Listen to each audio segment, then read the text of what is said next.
Je m'appelle Oscar Simonin et je suis souffleur de verre, installé ici à Brantôme.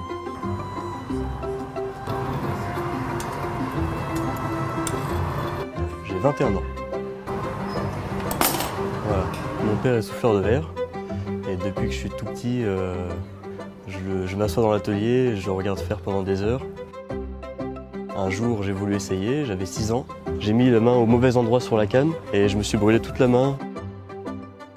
Ça aurait pu m'arrêter et me dégoûter du truc, mais au contraire, en fait, c'est là que je suis tombé vraiment amoureux du verre et j'ai jamais arrêté depuis.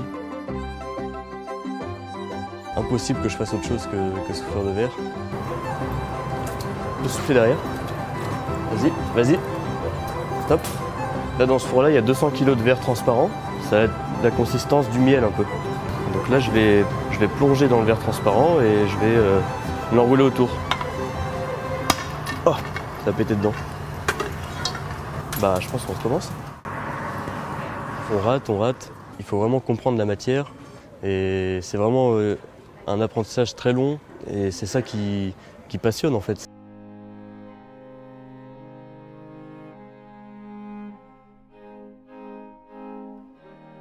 Créer quelque chose avec une matière qui au départ n'a aucune forme, qui bouge, et arriver à donner une forme qu'on veut vraiment à cette matière qui est informe. C'est aussi travailler avec la chaleur, avec le feu, avec une matière en fusion. C'est assez mystérieux parce qu'on peut la toucher qu'une fois qu'elle est sortie de l'arche de recuisson et qu'elle est froide. Et une fois qu'elle est sortie du four, la regarder et se demander comment je peux l'améliorer parce qu'il y a toujours possibilité d'améliorer.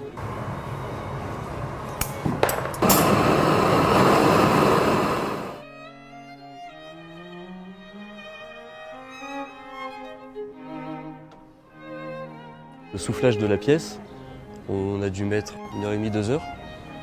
Mais avant ça, il y a peut-être 2 jours de travail sur les murines. Ça, c'est les murines qui ont servi à faire ces pièces-là. Ça me fait penser à ce qu'on voit dans les kaléidoscopes. C'est des formes qui existent dans la nature. Ça m'a inspiré pour créer ces décors. En verre, on peut presque tout faire, mais il faut trouver le moyen de le faire, il faut faire des essais, il faut dessiner. Donc au départ, je tire une première baguette, ensuite on les tient avec du fil de fer, on les préchauffe, et ça je peux le reprendre encore au bout de la canne et le retirer.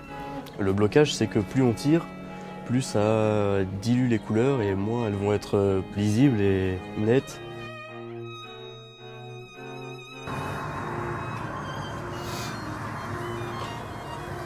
Je pense que ça devait peser entre 10 et 15 kg. Si on mettait la main dessus, on sentirait les 10 kg. Mais là, on a le déport de la canne. Voilà, donc là, c'est encore plus lourd. En plus, le verre bouge, donc c'est plus dur à tourner. Voilà. Plus la forme est simple, plus elle est dure à faire parce que si on veut faire une forme toute tordue, comme ça vient. Voilà. Mais si on veut faire une forme bien droite, là, il faut vraiment s'appliquer à travailler là où il faut. S'il y a une bosse, il faut appuyer sur cette bosse, pas ailleurs. L'idée, c'est de faire ces formes simples et avec une courbe tendue pour mettre en valeur le décor. Les détails et la précision des entrelacements dans ces murines, qu'on s'attarde sur le décor et non pas sur la forme. Vas-y, mets de l'eau. Ok. Le plus important, c'est pendant les déplacements, de ne pas gêner la personne qui a la canne dans les mains. À force d'avoir travaillé ensemble, on se parle pratiquement plus, ou alors c'est juste avec des gestes ou avec des regards. C'est un peu comme une chorégraphie.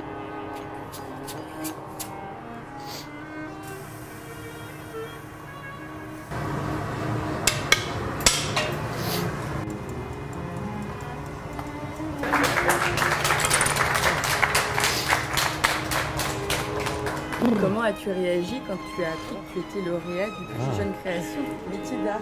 Ouais, j'étais super content quoi. Ça aide beaucoup. Rien que faire maison et objets comme ça va être une super expérience et un très gros tremplin, je pense.